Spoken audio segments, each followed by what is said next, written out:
Welcome back to your channel Vidyarthi. तो अभी हम लोग शुरू करने जा रहे हैं डांडी मार्च के बारे में। ठीक है, अब ये डांडी मार्च क्या है इसको समझते हैं। ठीक है, तो देखिएगा, आपको पता होगा कि पिछले वीडियो में जो हम लोग बात किए थे सविनय अवज्ञा आंदोलन यानी सिविल डिसोबीडियंस मूवमेंट के बारे में बात किए थे कि आखिर कौन कौन से ऐसे कारण हैं जिनके कारण सिविल डिसोबीडियंस मूवमेंट को लॉन्च करना पड़ा। ठीक है, सिविल डिसोबीडियंस मूवमेंट को क्यों लॉन्च करना पड़ा या ये डांडी मार्च क्यों लॉन्च करना पड़ा, ये सब हम लोग पिछले वीडियो में देखे थे कि कारण क्या था। तो स्टार्ट करते हैं और थोड़ा सा देखते हैं। ठीक है, चलिए, आपको पता होना चाहिए कि एक कमीशन आया था, एक साइमन कमीशन नाम था उसका। ठीक है, एक ग्रुप ऑफ पीपल आए थे और वो लोग यहाँ पे आए थे नियम बनाने के लिए। ठीक है, नियम किसके लिए बनाना था? तो नियम भारतीय लोगों के लिए बनाना था। अगर कोई पूछे कि नियम किसके लिए बनाना था, तो नियम इंडियंस के लिए बनाना था। ठीक है, और वो साइमन कमीशन में जो लोग थे वे 7 लोग हुआ करते थे और इसमें से एक भी इंडियन नहीं था। ठीक है, और तब भारत के नेता लोग जो थे तो वो लोग क्या बोलते हैं? वो लोग बोलते हैं कि अगर भारतीय के लिए नियम बनाना है तो हम लोग को भी इसमें शामिल करो। किसमें? साइमन कमीशन वाला जो था उसमें, साइमन के ग्रुप में हमको भी शामिल करो। और अगर शामिल नहीं कर सकते हो तो फिर एक काम करो, इसको हटाओ और हम लोग का अपना खुद का ग्रुप बना दो। और इसी के लिए साइमन कमीशन के तर्ज पर आया था नेहरू रिपोर्ट। ठीक है, हालांकि ये पूर्ण बहुमत से पास हुआ, पूर्ण बहुमत माने मेजॉरिटी से तो पास हुआ, बट पूरे तरीके से यानी हर एक इंसान इसको नहीं माना। ठीक है, तो ये हो गया आपका इन्हीं सब कुछ कारणों से। जैसे नेहरू रिपोर्ट में इग्नोर किया गया था। क्या इग्नोर किया गया था? डोमिनियन स्टेटस के मांग को। देखिए, एक बार हम समझा दें कि आपको पता होना चाहिए कि नेहरू रिपोर्ट में एक शब्द लिखा गया था कि भारत को डोमिनियन स्टेटस मतलब अधिराज्य का दर्जा दिया जाए। ठीक है, अधिराज्य का दर्जा दिया जाए। ठीक है, ये कब किसमें लिखा गया था? नेहरू रिपोर्ट में। ठीक है, और उसमें अधिराज्य मतलब एक तरीके से समझिए कि अंदर देश के अंदर का जितना मामला है वो भारतीय नेता देखेंगे और डिफेंस वगैरह का मामला और जो भी बाहरी चीज है तो वो ब्रिटेन देख ले। एक तरीके से सीधा बात अगर हम लोग छोटा मोटा बात में समझें तो इसका मतलब यही है। ठीक है, ये कब आया था? तो 1928 के समय आया था। और इस रिपोर्ट को ये मेजॉरिटी से पास हुआ था ना, ये रिपोर्ट मेजॉरिटी से पास हो गया था। तो इस रिपोर्ट में ये डिमांड था और ये रिपोर्ट में एक धमकी भी था कि अगर एक साल में ये वाला बात नहीं मानोगे तो हम लोग फिर अधिराज्य नहीं मांगेंगे, हम लोग सीधे पूर्ण स्वराज मांगेंगे। हम लोग क्या मांगेंगे? पूर्ण स्वराज मांगेंगे। ठीक है, पूर्ण स्वराज मांगेंगे सीधे। ठीक है, और उसके बाद हम लोग क्या देखते हैं कि लाहौर अधिवेशन जो हुआ 1929 ईस्वी में 31 दिसंबर यानी कि लास्ट दिन, क्या कहा गया था? कहा गया था कि एक साल बाद अगर एक साल के अंदर अधिराज्य का दर्जा नहीं दोगे तो हम पूरा स्वराज्य मांगेंगे यानी कंप्लीट इंडिपेंडेंस मांगेंगे। समझ में आ गया? तो इसी वजह से ये लोग कहा कि 28 है ना, इसका एक साल कब पूरा होगा? 1929 में। और वो भी कब? लास्ट डे 31 दिसंबर को ये लोग लाहौर में अधिवेशन रखता है। ये कौन लोग है? कांग्रेस, जो ग्रुप था भारतीय नेताओं का, कांग्रेस, मुस्लिम लीग, ये सब एक हो चुके थे। तो वही, तो 31 दिसंबर 1929 को लाहौर में कांग्रेस का सेशन होता है और वहां पर ऐसा कौन कहता है? नेहरू कहते हैं कि देखो हम लोग जो डिमांड किए थे, यानी नेहरू रिपोर्ट में जो हम लोग सभी लोग मिलकर डिमांड किए थे कि भारत को अधिराज्य का दर्जा दे दो, डोमिनियन स्टेटस का दर्जा दे दो, वो तो मिला नहीं। तो फिर जो हम लोग धमकी दिए थे कि अगर ये नहीं दोगे तो एक साल बाद हम तुमसे क्या मांगेंगे? पूर्ण स्वराज मांगेंगे। क्या मांगेंगे? पूर्ण स्वराज मांगेंगे। ठीक है, अल्टीमेट स्वराज इसको कहा गया। तो पूर्ण स्वराज मांगेंगे। तो यहाँ पर जवाहरलाल नेहरू लाहौर में रावी नदी के किनारे, ये वनडे एग्जाम का बड़ा ही प्यारा, बहुत ही पूछा जाने वाला क्वेश्चन है। तो जवाहरलाल नेहरू लाहौर में रावी नदी के किनारे क्या कर दिए, पूर्ण स्वराज का डिमांड कर दिए। ठीक है, पूर्ण स्वराज का डिमांड हो गया और यहां से स्टार्ट हो गया ये बात कि अब हम लोग कुछ ऐसा आंदोलन करते हैं, कुछ ऐसा स्टार्ट करते हैं जिससे कि अब पावर हमारे हाथों में आ जाए, क्योंकि ब्रिटिश सरकार पावर का तो पीछे छोड़ो, नियम तक बनाने का अधिकार हमारे हाथ से छीन रही है। ठीक है, अब आप देखेंगे इसके अगले दिसंबर के बाद, ये 31 दिसंबर 1929 है, अगले मंथ 26 जनवरी 1930 को ये लोग स्वाधीनता दिवस मनाते हैं। क्या मनाते हैं, स्वाधीनता दिवस मनाते हैं। ठीक है, और ये सब तामझाम करने से कुछ नहीं होगा जब तक में पूरा मास मूवमेंट ना हो जाए। यानी सभी लोग इकट्ठा होकर के अगर किसी बदमाश का जो है, बदमाश को काउंटर नहीं करेंगे, उसके खिलाफ नहीं लड़ेंगे, तो 2-4 लोगों के या 10-20 या 200-400 लोगों के इकट्ठा होने से थोड़े सरकार डर जाएगी। तो इसीलिए ये लोग कहे कि हम लोगों को क्या करना चाहिए, एक मास मूवमेंट करवाना चाहिए। और वही ये मास मूवमेंट कौन करवा सकते हैं, गांधी जी करवा सकते हैं। तो फरवरी में कांग्रेस की जो वर्किंग कमेटी थी, वर्किंग कमेटी क्या होता है, कुछ नहीं, कुछ कांग्रेस नेता अपना अपना अलग अलग चीज, अलग अलग काम के लिए अलग अलग ग्रुप बटा होता है, सभी कांग्रेस के ही मेंबर थे। तो कांग्रेस की वर्किंग कमेटी ये गांधी जी के यहाँ जाता है लोग फरवरी 1930 में, और उस समय गांधी जी कहाँ रहते हैं, साबरमती में, साबरमती आश्रम में गांधी जी रहते हैं। ये कहाँ है, अहमदाबाद जिला में पड़ता है ये। ठीक है, ये कहाँ है, तो अहमदाबाद जिला में ये पड़ता है साबरमती, और यही आश्रम है गांधी जी का। वहां पे कांग्रेस वर्किंग कमेटी जाता है। ठीक है, कब, फरवरी 1930 में, और बोलता है कि देखिए आप ही में इतना क्षमता है कि आप क्या लॉन्च करवा सकते हैं, मास मूवमेंट, यानी करोड़ों आबादी, भारत की जितनी आबादी है उन सबको आप इकट्ठा करके ब्रिटेन के खिलाफ लड़वा सकते हैं। तो इसीलिए आप कुछ ऐसा उपाय लाइए जिससे कि हम लोग सब लोग जुड़ करके ब्रिटेन के खिलाफ लड़ें। ठीक है, पूरा देश, और पूर्ण स्वराज का डिमांड को फुलफिल करें। ठीक है, तब गांधी जी कहते हैं कि देखो तुम लोग का लड़ाई किस बात पे है। तो जो कांग्रेस के नेता हैं वो क्या कहेंगे, वो लोग कहता है कि लड़ाई इस बात पे है कि हम लोग नेता लोग को नेतागिरी नहीं करने दिया। नेतागिरी मतलब क्या होता है, मतलब भारतीय नेताओं को नियम नहीं बनाने दिया। मेन गुस्सा तो इसी बात का था ना कि साइमन कमीशन को बुलाया गया, तो उसमें हम लोग को क्यों नहीं बैठाया गया साथ में नियम बनाने के लिए। मेन गुस्सा इंडियन लीडर का यही था। तो इंडियन लीडर्स को नेतागिरी नहीं करने दिया गया।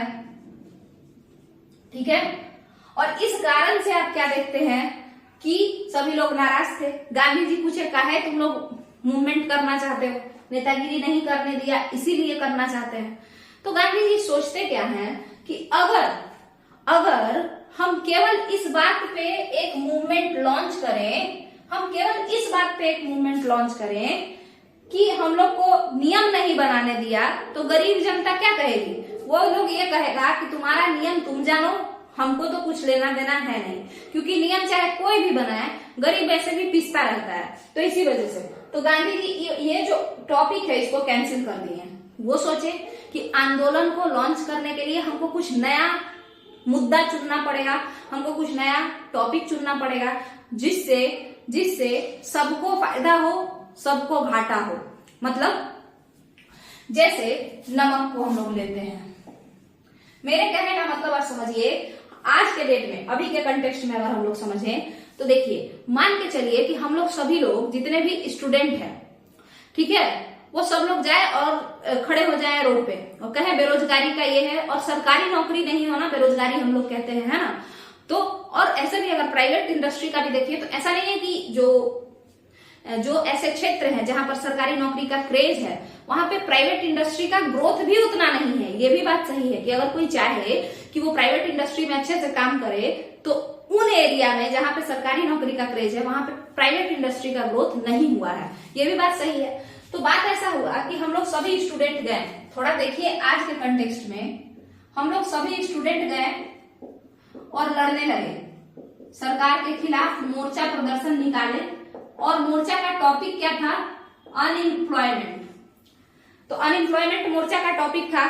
तो हम लोग से कौन जुड़ेगा? ज्यादा से ज्यादा स्टूडेंट के मम्मी पापा जुड़ेंगे, उससे ज्यादा किसी को कोई लेना देना नहीं होगा। यहाँ तक कि वैसे लोग जो पहले अनएम्प्लॉयड थे अब उनका जॉब हो गया है सरकारी, तो वो लोग भी आके पीट के जाएंगे। ठीक है, तो इस वजह से क्या ये मास मूवमेंट बन पाएगा?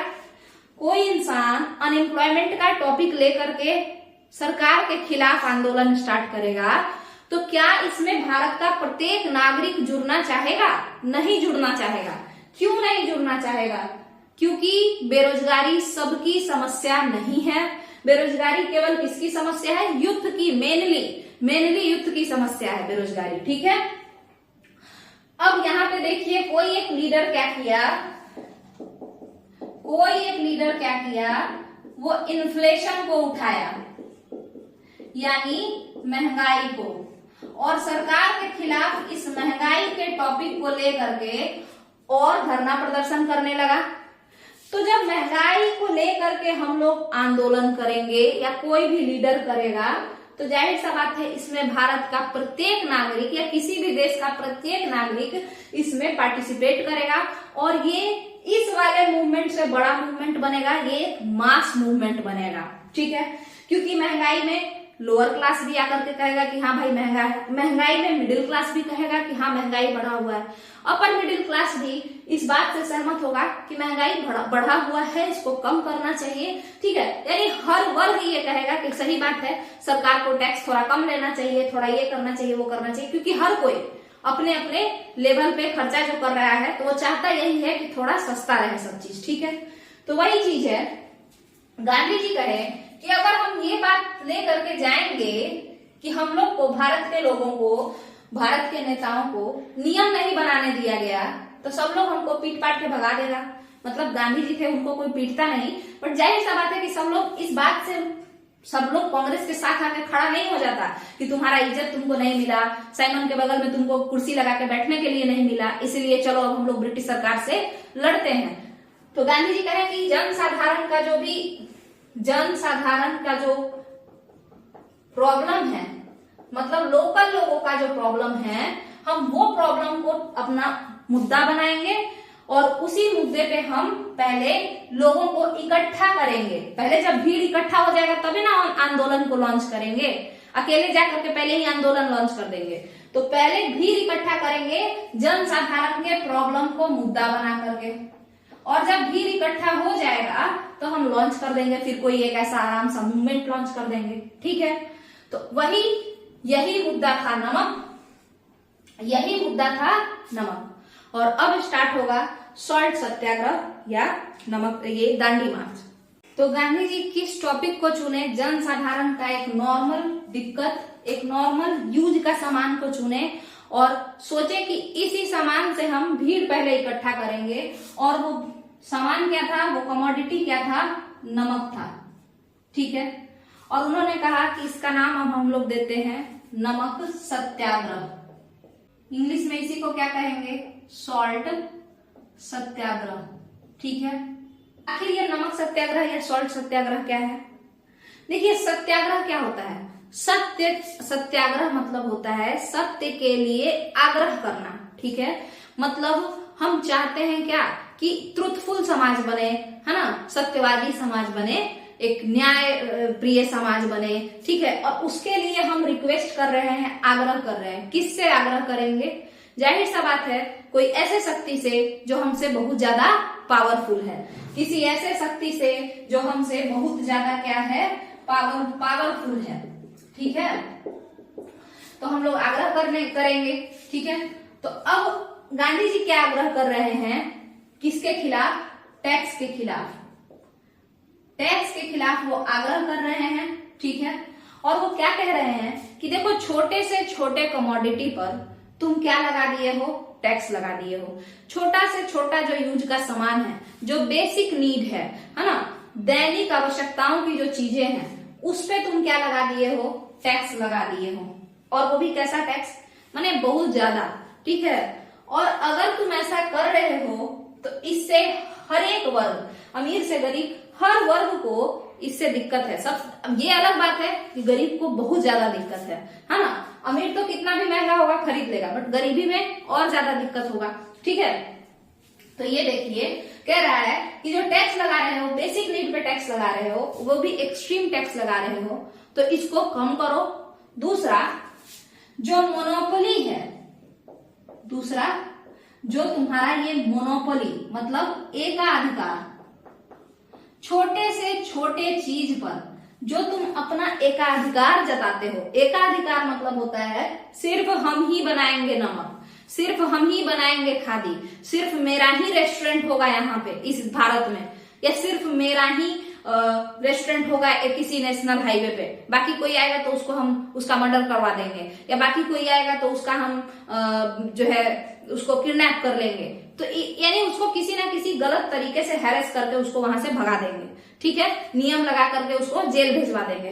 तो एकाधिकार का मतलब यही होता है कि सिर्फ मेरा अधिकार हो किसी चीज पर। तो गांधी जी कहते हैं कि छोटे से छोटे चीज पर तुम टैक्स ज्यादा लगा के रखे हो, छोटे से छोटे चीज पर तुम अपना व्यापारिक एकाधिकार, ट्रेड मोनोपोली बना करके रखे हो। तुम कह रहे हो कि कोई भी इंसान नमक नहीं बनाएगा, इसमें ऐसा नियम ये लोग बनाया था कि कोई भी इंसान अपने परमिशन, विदाउट परमिशन नमक नहीं बनाएगा, सरकार के परमिशन से ही लोग नमक बना सकते हैं, सरकार के परमिशन से ही लोग नमक बना सकते हैं। ऐसा ये लोग अंग्रेज लोग ऐसा नियम बनाए हुए था। गांधी जी इसके भी खिलाफ थे। उन्होंने कहा, गांधी जी कहते हैं कि वे ऐसा चाहते थे कि जो लोग तटीय क्षेत्र में हैं, जो कोस्टल रीजन में हैं, वो लोग आराम से क्या करें, खुद ही से बना ले, अगर उसको बनाने का इच्छा है तो बना ले, खरीदने का इच्छा है तो खरीद ले, मतलब अपने इच्छा अनुसार करे। और खरीदने भी कब जाए, टैक्स को कम कर दो। ये नहीं कि खरीदने का इच्छा है तो बिक ही गए नमक खरीदने में, टैक्स को कम कर दो। तो ये जो रिक्वेस्ट था, ये नाम इसका भले नमक सत्याग्रह पड़ा था, ठीक है, बट ये रियलिटी में हर एक बेसिक नीड और पुअर पीपल का जो भी नीड होता है उसके खिलाफ एक सत्याग्रह था, उसके मतलब उसके पक्ष में था, गरीब लोगों के जरूरतों के पक्ष में था, कि ताकि उनके जो जरूरतें हैं वो जरूरत आसानी से पूरा हो सके, ठीक है। तो वही, तो यहाँ पे इसको क्या नाम दिया गया, इसको नमक सत्याग्रह नाम दिया गया। अब बात करते हैं कि इसको कैसे फुलफिल किया जाए, इसमें आगे क्या किया जाए। देखिए, ये जो नाम तो पड़ गया कि भाई तुम छोटा से छोटा चीज पे टैक्स ले रहे हो, और ये सब चीज हम लोग समझ लिए। अब इस नमक सत्याग्रह को किस तरीके से आगे बढ़ाया जाए, इसमें कैसे इसमें कुछ काम किया जाए, ठीक है। तो देखिए यहाँ पे इन्होंने कहा, गांधी जी एंड कंपनी जो साबरमती आश्रम में बैठे थे, जो साबरमती आश्रम में बैठे थे, वो लोग क्या सोचे कि एक काम करते हैं, हम लोग चलते हैं कहीं अगल बगल, सबसे पहले खुद नमक कानून तोड़ते हैं, और फिर जैसे ही हम तोड़ देंगे बाकी लोग ऑटोमेटिकली क्या करेगा, हम लोग को फॉलो करेगा, नहीं तो सब लोग डरा रहेगा। तो ये साबरमती जो कि अहमदाबाद जिला में है, वहां पे बैठे थे, और इनके साथ और कितने लोग थे, 77 और लोग थे, ठीक है। और इसके अलावा इसमें एक और इंसान था, फेमस खास इंसान, वेब मिलर, ठीक है। तो ये भी था। तो इतने सारे लोग जो थे साबरमती अहमदाबाद से चल दिए किस तरफ, एक तटीय क्षेत्र के तरफ, क्योंकि गांधी जी क्या कहे थे कि साधारण सामान अगर है, जैसे कि तुम्हारा टैक्स ही है, सॉरी नमक ही है, तो वो तो साधारण बात है नमक, तो जो लोग तटीय क्षेत्र में है वो तो खुद से भी नमक बना सकते हैं, तो तुम ऐसा एकाधिकार क्यों किए हो, उसको बनाने दो नमक। जो लोग वन के क्षेत्र में है, मतलब फॉरेस्ट रीजन में रहते हैं, तो जो फॉरेस्ट प्रोडक्ट्स हैं अगर वो चाहते हैं तोड़ के खाने दो, तुम क्यों कह रहे हो कि नहीं हम पहले इसको कंपनी में ले जाएंगे और तुमको फैक्ट्री से ही खरीदना पड़ेगा, है ना। तो इसीलिए गांधी जी कहते हैं कि जहां पर जो चीज पॉसिबल है, फ्री में मिल सकता है, सस्ते में मिल सकता है, उन लोगों को वो चीज मिलना चाहिए, ठीक है। और इसी के लिए वो आग्रह करते हैं। तो देखिए, गांधी जी साबरमती से चल देते हैं कहा, कोस्टल रीजन में, और उस कोस्टल रीजन का नाम था दांडी। उस तटीय क्षेत्र का नाम क्या था? दांडी। दांडी कहाँ है? नवसारी जिला। दांडी कहाँ है? नवसारी जिला। और ये दोनों जो क्षेत्र है ये कहाँ है? गुजरात में है। तो ये लोग साबरमती से चलते हैं दांडी। दांडी नवसारी जिला में पड़ता है और ये अरब सागर के किनारे है। ये क्या है? अरब सागर के किनारे है, ठीक है। यहां पहुंचने में गांधी जी को कितना समय लगता है? टोटल 24 दिन। क्वेश्चन बहुत ही वाहियात जब पूछेगा, जब बहुत ही फालतू क्वेश्चन पूछेगा वनडे एग्जाम में, तो पूछेगा कि कितना समय लगा था? 24 दिन, ठीक है। तो कौन से दिन ये स्टार्ट करते हैं? ये स्टार्ट करते हैं 12 मार्च 1930 को, ठीक है। ये स्टार्ट करते हैं, यानी साबरमती से किस दिन चल देते हैं? 12 मार्च 1930 को। और ये किस दिन दांडी पहुंच जाते हैं? ये दांडी किस दिन पहुंचते हैं? 5 अप्रैल 1930 को, ठीक है। ये दांडी किस दिन पहुंचते हैं? 5 अप्रैल 1930 को पहुंच जाते हैं। आप देख रहे हैं 12 मार्च 1930, 5 अप्रैल 1930। अब जब ये पहुंचते हैं तो यहाँ पे कई सारे पत्रकार, कई सारे नेता, और पत्रकार में जो लोग देसी थे वो भी, और जो लोग फॉरेनर्स थे वो भी, हर टाइप के लोग यहाँ पे इनको मतलब गांधी जी के बातों को सुनने के लिए खड़े थे। कब? 5 अप्रैल को। 5 अप्रैल को गांधी जी सभी लोगों से मिलते हैं दांडी में, सभी पत्रकारों से मिलते हैं, खास करके विदेशी पत्रकारों से मिलते हैं, और वो कहते हैं कि हम एक बहुत बड़ी शक्ति के खिलाफ लड़ने जा रहे हैं। गांधी जी क्या कहते हैं? कहते हैं कि हम एक बहुत बड़ी शक्ति के खिलाफ लड़ने जा रहे हैं और हम पूरे दुनिया के लोगों से ऐसा उम्मीद करते हैं कि सभी लोग मेरे प्रति सहानुभूति दिखाएं, या भारतवासियों के प्रति सहानुभूति दिखाएं, ठीक है। सहानुभूति का मतलब क्या होता है? कंपैशन, ठीक है। कि देखो वो कितना बुरा लोग है और उससे कोई लड़ने जा रहा है, तो होता है ना कि हाँ भाई इसको सपोर्ट करना चाहिए। तो सभी विदेशी लोग, सभी पूरा दुनिया भारतवासियों के प्रति सहानुभूति दिखाए, उनको मतलब मोरली सपोर्ट करे, इमोशनली सपोर्ट करे, ताकि वो किससे लड़ पाए? वो एक बड़े पावर से, किसी इंपेरियल पावर से, किसी बहुत बड़े कैपिटलिस्ट पावर, एक तरीके से समझिए कॉलोनी से लड़ सके, ठीक है। तो यहाँ पे ये वाला बात आपका खत्म होता है कि 5 अप्रैल 1930 को गांधी जी सभी फॉरेनर्स वगैरह सभी लोगों से मिल करके अपील किए कि भाई मान के चलो ये लोग मेरा मर्डर ही कर दे, क्योंकि हम इसके खिलाफ बोल रहे हैं, तो इसीलिए तुम लोग सब जगह छाप दो कि गांधी जी फिर से जो है एक नया तमाशा लेकर के यहाँ पे आए हैं, जो ब्रिटेन का तहलका मचा देगा। ब्रिटिश जो लीडर्स हैं उनको टॉर्चर करने के लिए लाए हैं, यहाँ से भगाने के लिए लाए हैं। और इस चक्कर में आपको पता है सोशल मीडिया अगर रहे तो बड़े बड़े नेता लोग या जो बड़े ऑफिसर होते हैं तो वो लोग टॉर्चर उतना नहीं कर पाते हैं कि कैमरा है वीडियो बना के डाल देगा, ठीक है। मगर वही जब नहीं था तो लोग ज्यादा टॉर्चर करते थे। इसी चीज को गांधी जी समझते हुए, गांधी जी इसी बात को समझते हुए क्या किए कि वो सभी फॉरेनर्स वगैरह जितने भी पत्रकार थे और बाकी नेता लोग थे सबसे कह दिए कि हम जा रहे हैं कि किसी बड़े शक्ति से पंगा ले लें और तुम लोग थोड़ा बहुत कंपैशनेट रहना। इसको सीधा सीधा समझिए कि भाई ध्यान देते रहना, खबर छापते रहना, वर्ल्ड वाइड रहेगा तो ये लोग हमको टॉर्चर नहीं कर पाएगा, है ना। तो ये हो गया। और ये लोगों से मिलने के बाद गांधी जी अगले दिन 6 अप्रैल को, अगले दिन 6 अप्रैल 1930 को क्या किए? नमक कानून तोड़ दिए। तो जो सॉल्ट लॉ था, ठीक है, क्या था? सॉल्ट लॉ था, उसको तोड़ दिए यानी ब्रेक कर दिए, ठीक है। तो अब एक क्वेश्चन यूपीपीसीएस में पूछा था, घटना चक्र में लिखा हुआ है कि क्या गांधी जी नमक बनाए थे? तो नमक बनाए नहीं थे, ऐसा घटना चक्र कहता है कि वो नमक नहीं बनाए थे। यूपीपीसीएस का आंसर था कि नमक नहीं बनाए थे। वो बस मुट्ठी भर बालू जो है, समुद्र का पानी जो बालू है, उसको हाथ में उठा करके ये दर्शाना चाह रहे थे कि आप अपने हाथ से भी अपने घर में नमक बना सकते हैं और इसमें कुछ गलत नहीं है अगर आप तटीय क्षेत्र में हैं तो। ठीक है, तो ये 6 अप्रैल 1930 को नमक कानून भंग हो गया।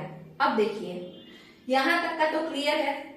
अब यहां पे क्या हुआ कि गांधी जी जब ये सब किए तो ये सारा खबर सबसे ज्यादा जो लिख रहा था दांडी मार्च से रिलेटेड या नमक सत्याग्रह से रिलेटेड वो थे वेब मिलर। वेब मिलर एक यूएसए के पत्रकार थे, वो ये पूरा अपडेट सभी जगह फैला रहे थे। ठीक है, ये इनके साथ साबरमती आश्रम में भी थे, है ना, काफी समय तक। तो ये हो गया। इसके बाद क्या हुआ, आप देख रहे हैं कि ये बेसिक नीड के खिलाफ एक सत्याग्रह था, इसीलिए इसका नाम पड़ा नमक सत्याग्रह। ठीक है, जहां पे कोस्टल रीजन था वहां पे किसके खिलाफ लड़ाई हुआ, नमक के खिलाफ। तटीय क्षेत्र में नमक के खिलाफ। जंगली एरिया में, जंगली मतलब जंगल, जो जंगल का क्षेत्र था जैसे मध्य प्रदेश ये सब, तो वहां पे ये कहा गया कि वन उत्पाद हम चाहें तो फ्री का ले सकते हैं। ये नहीं कि सरकार कहे कि पहले हम लकड़ी काट के ले जाएंगे और फिर वही लकड़ी खरीदने तुम आना और हम तुमको 5 करोड़ में बेचेंगे। ठीक है, तो ये नहीं। जंगल क्षेत्र जो है जैसे मध्य प्रदेश वगैरह, वहां से अगर कोई चाहे तो वो वन उत्पाद अगर चाहे तो वो फ्री में भी यूज कर सकता है। मतलब ग्रीड के लिए नहीं, अपने बेसिक नीड के लिए वो यूज कर सकता है। गांधी जी ऐसा चाहते थे। ठीक है, तो ये सब है। आगे देखिए, अब इसका नाम पड़ गया नमक सत्याग्रह। अब ये जो साबरमती से दांडी तक की यात्रा थी, साबरमती से दांडी तक की जो यात्रा थी, इस यात्रा में कोई एक सिंगल इंसान तो था नहीं। टोटल कितने लोग थे, टोटल 78 पीपल थे। ठीक है, और अगर हम कल्चरल मिनिस्ट्री के साइट पे जाएं तो 81 पीपल बोलता है अब। ठीक है, तो टोटल 78 लोग थे। अब जैसा ऑप्शन में रहेगा उस हिसाब से आपको मानना है। इसमें 78 थे जिसमें एक गांधी जी भी थे, तो 77 + 1 भी कह सकते हैं। और बिहार से केवल एक इंसान गए थे, तो वो कौन थे, कारो बाबू, गिरिवरधारी बाबू या कारो बाबू। ये क्वेश्चन बीपीएससी पूछा है। ठीक है, तो दरभंगा के ये इंसान थे शायद गिरिवरधारी, और ये गए थे गांधी जी के साथ। सबसे ज्यादा क्वेश्चन एक पूछा कि सबसे ज्यादा इस 78 लोगों में सबसे ज्यादा कौन से राज्य का इंसान था, तो गुजराती सबसे ज्यादा थे। ठीक है, क्योंकि वो गुजरात में ही ये जो मार्च था ये गुजरात में ही हो रहा था। ठीक है, तो साबरमती से चल रही है दांडी, काहे लिए गए, नमक कानून तोड़ने गए। ठीक है, और ये साबरमती से दांडी गए और ग्रुप ऑफ पीपल गए। ठीक है, तो ये जो गए थे ग्रुप ऑफ पीपल, ये कैसे गए थे, गाड़ी से चढ़ के गए थे या पैदल गए थे, तो इसको हम लोग पैदल गए थे ना, तो इसको हम लोग दांडी पैदल यात्रा भी कहते हैं। ठीक है, और जब ग्रुप ऑफ पीपल साथ में जाते हैं तो उसको मार्च कहा जाता है। ठीक है, तो दांडी मार्च इसका नाम पड़ा। इसका नाम क्या पड़ा, दांडी मार्च पड़ा। ठीक है, इसका नाम क्या पड़ गया, दांडी मार्च पड़ गया। तो यहाँ पे आप देखेंगे कि ये जो साबरमती से दांडी जाया गया है, इस वजह से इस आंदोलन या इस सत्याग्रह का नाम दांडी मार्च पड़ा। तो अगर कोई पूछे कि दांडी मार्च जो एक ऐतिहासिक घटना है वो किससे रिलेटेड है, तो सविनय अवज्ञा आंदोलन से रिलेटेड है। और कोई कहे नमक सत्याग्रह किससे रिलेटेड है, सीडीएम, सिविल डिसोबीडियंस मूवमेंट, यानी सविनय अवज्ञा आंदोलन से रिलेटेड है। कोई अगर ऐसा कहे नमक सत्याग्रह और दांडी मार्च में क्या अंतर है, दोनों सेम है। नमक सत्याग्रह या दांडी मार्च दोनों सेम ही चीज है। ठीक है, ये तो आपका क्लियर हो गया। अब ये जो यात्रा है साबरमती से दांडी की जो यात्रा है, एक और क्वेश्चन बीपीएससी पूछा, गांधी जी साबरमती से दांडी गए थे, पहला ऑप्शन। दूसरा, दांडी से साबरमती गए थे। तो ये ध्यान में रखना है कि साबरमती बीच में है, दांडी तटीय क्षेत्र है, तो वो साबरमती से दांडी गए थे। ठीक है, और इसमें उनको 24 दिन का समय लगा था। टोटल 240-41 किलोमीटर चल के गए थे। ठीक है, तो ये आपका पूरा जो दांडी यात्रा है वो कंप्लीट हो जाता है। और इसके बाद जब गांधी जी दांडी यात्रा कंप्लीट कर लेते हैं तो वो एक मूवमेंट को लॉन्च करते हैं।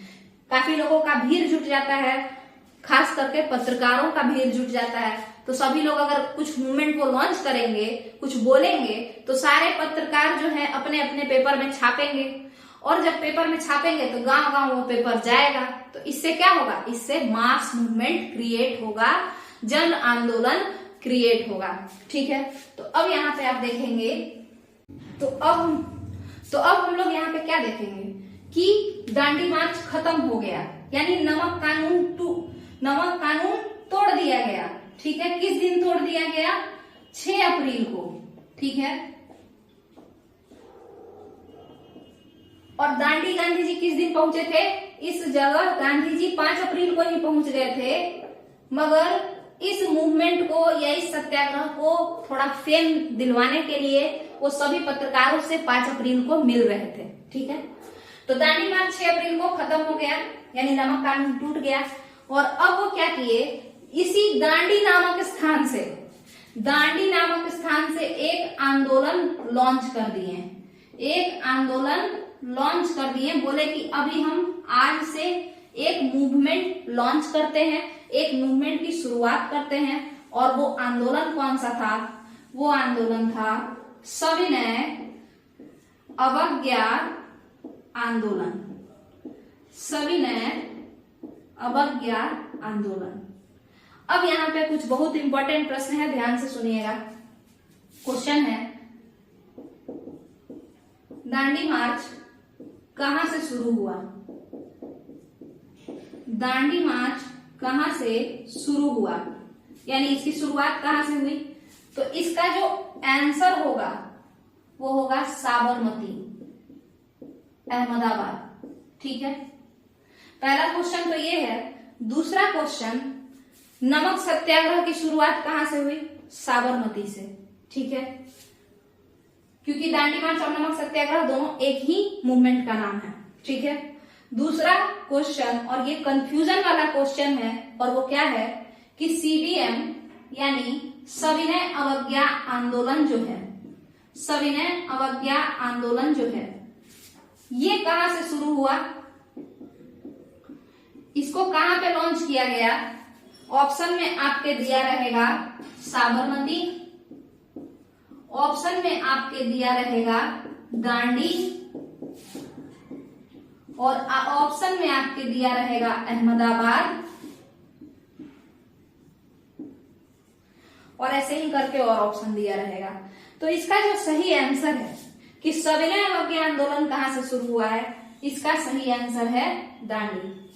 आपको हम पहले ही बता चुके हैं कि साबरमती में गांधी जी सबसे पहले नमक सत्याग्रह का ऐलान करते हैं, और ताकि लोगों का भीड़ जुट सके, जो नॉर्मल कॉमन पीपल हैं। और वहां पे जाने के बाद, काफी भीड़ जुटाने के बाद, पत्रकारों से पेपर में छपवाने के बाद वो एक मूवमेंट लॉन्च करते हैं, जो कि सविनय अवज्ञा आंदोलन है। और वो कौन से दिन सभी पत्रकारों, मतलब कौन से दिन वो ये मूवमेंट को लॉन्च करते हैं? 12 मार्च को या 6 अप्रैल को? ये सविनय अवज्ञा आंदोलन किस दिन लॉन्च हुआ है? 12 मार्च को हुआ है या 6 अप्रैल को हुआ है? तो सविनय अवज्ञा आंदोलन 6 अप्रैल को लॉन्च हुआ है, CDM 6 अप्रैल को लॉन्च हुआ है। और दांडी मार्च या नमक सत्याग्रह की शुरुआत कब हुई है, यानी दांडी मार्च या नमक सत्याग्रह कब लॉन्च हुआ है? 12 मार्च को लॉन्च हुआ है, 12 मार्च को लॉन्च हुआ है। तो यहां तक का मेरे हिसाब से आपका क्लियर है। इसके बाद अब एक क्वेश्चन जो सबसे इंपॉर्टेंट है कि सुभाष चंद्र बोस गांधी जी के साबरमती से, कहा गया साबरमती, हाँ छोड़िए, गांधी जी के साबरमती से दांडी तक के पैदल यात्रा को, सुभाष चंद्र बोस गांधी जी के साबरमती से दांडी तक की पैदल यात्रा को किससे कंपेयर किए? तो वो कंपेयर किए थे नेपोलियन के पेरिस से एल्बा जाने वाले यात्रा को। नेपोलियन एक बार एक यात्रा किया था, पेरिस से वो एल्बा गया था। गांधी जी का जो दांडी यात्रा था उसको सुभाष चंद्र बोस इसी नेपोलियन के इस यात्रा से कंपेयर किए थे। ठीक है, कि ये भी जनता के पक्ष में एक यात्रा है। ठीक है, तो यहाँ पे जो आपका दांडी मार्च है उसमें क्या क्या हुआ था, दांडी मार्च में क्या क्या हुआ था, ठीक है, वो हम लोग डिस्कस कर चुके हैं। अब इस बात को समझिए कि दांडी मार्च के होने की वजह से अलग अलग क्षेत्रों में क्या प्रभाव पड़ा, मतलब नॉर्थ जो इंडिया है, नॉर्दर्न इंडिया, उसमें क्या प्रभाव पड़ा, साउदर्न इंडिया में कैसे जो सी राजगोपालाचारी थे वो क्या किए, क्या प्रभाव पड़ा, ईस्टर्न जो पार्ट ऑफ इंडिया है वहां पे क्या चला, वेस्टर्न पार्ट ऑफ इंडिया में क्या हुआ, ठीक है। तो दांडी मार्च के होने के बाद, सविनय अवज्ञा आंदोलन के लॉन्च होने के बाद जो आगे का कहानी है वो क्या क्या हुआ, उसके बारे में हम लोग नेक्स्ट वीडियो में देखेंगे। दांडी मार्च का कहानी विथ क्वेश्चन, दांडी मार्च का कहानी विथ कुछ जो भी इंपॉर्टेंट क्वेश्चन है वो क्लियर हो चुका है। चलिए यहाँ पे अब इस वीडियो को हम लोग खत्म करते हैं। अगर वीडियो पसंद आया हो तो वीडियो को लाइक करके चैनल को सब्सक्राइब कीजिए और बाकी लोगों में वीडियो को शेयर कीजिए ताकि मोटिवेशन मिलता रहे। Thank you.